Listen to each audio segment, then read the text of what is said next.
Dobrý den, slečno, mohl bych se vás zeptat?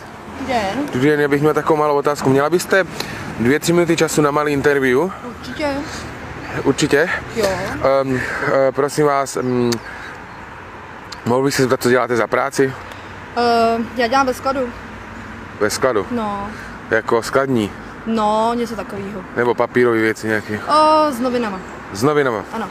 Aha, a přemýšlela jste někdy třeba o modelingu? Přemýšlela, ale nejsem na to dost vysoká asi. Kolik měříte, když se mu zeptat? 169. Aha, takže jste jenom přemýšlela, ale nikdy jste... Ne. Ani jste třeba neskusila inzerát, nebo... To jsem neskusila, zkoušela jsem fotit, ale nic moc. A co jste fotila? A kolik jste za to dostala, nebo pro koho, nebo řekněte mi o tom něco víc. Já jsem to neměla, jako že bych za to já dostala peníze, já jsem spíš si jakoby za to zaplatila, že jsem si to nechala nafotit, jakoby book, jo, abych prostě měla, ale pak už jsem si tomu nějak zpátky nedostala, že bych to využila. A kdy to bylo? To už je dlouho, to jsou tak 3-4 roky zpátky. 4 roky. A kolik je vám teďka, když se mu zeptat? 26. Jo, aha, vypadáte mladší teda. Děkuji.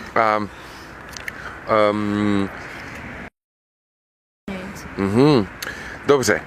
Důvod, proč já jsem vás zastavil, je, že jsem vás viděl teda ze zadu, zatím jenom, zřejmě ze předu a máte velice hezkou postavu. Děkuji. A já jsem jel autem kolem vás a naštěstí jsem měl teda kameru sebou, tak jsem si říkal, že vás zastavím a že se vás zeptám, protože já jsem zrovna nedávno otevřel reklamní a modelingovou agenturu s kamarádem. A když jako vidíme nějakou hezkou sešnu na ulici, tak ji zastavíme, no možná z toho něco je, možná ne. Proto jsem se i ptal, co děláte a takhle. Kdybyste měla možnost třeba si přivydělat s náma, bylo by to pro vás zajímavé? Záleží na tom, jak myslíte přivydělat? No, jako třeba o víkendech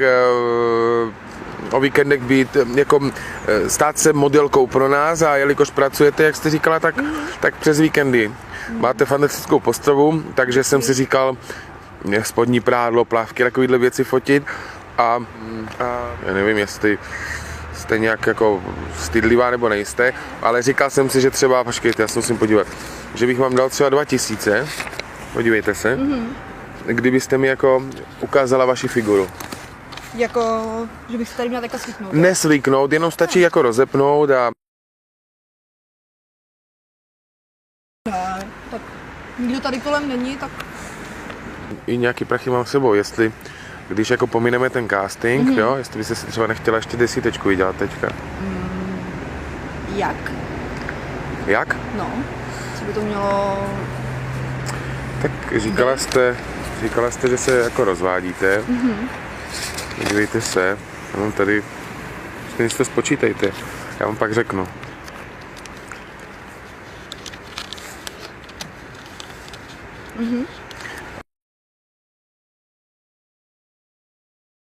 Teď momentálně ne. A kdyby...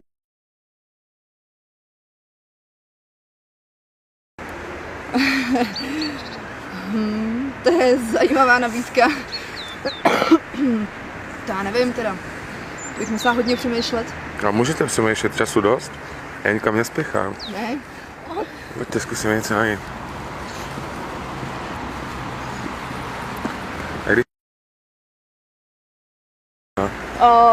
Ježiš no, tak to jsou tak ty 3 měsíce zpátky, asi plus minus.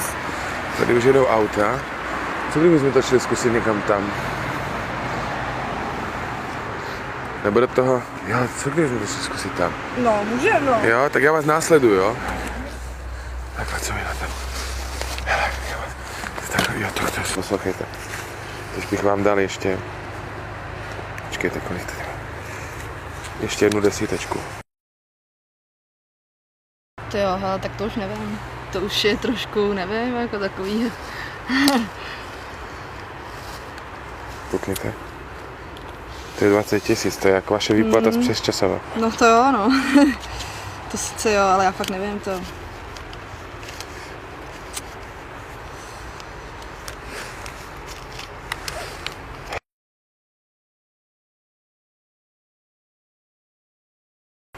tak.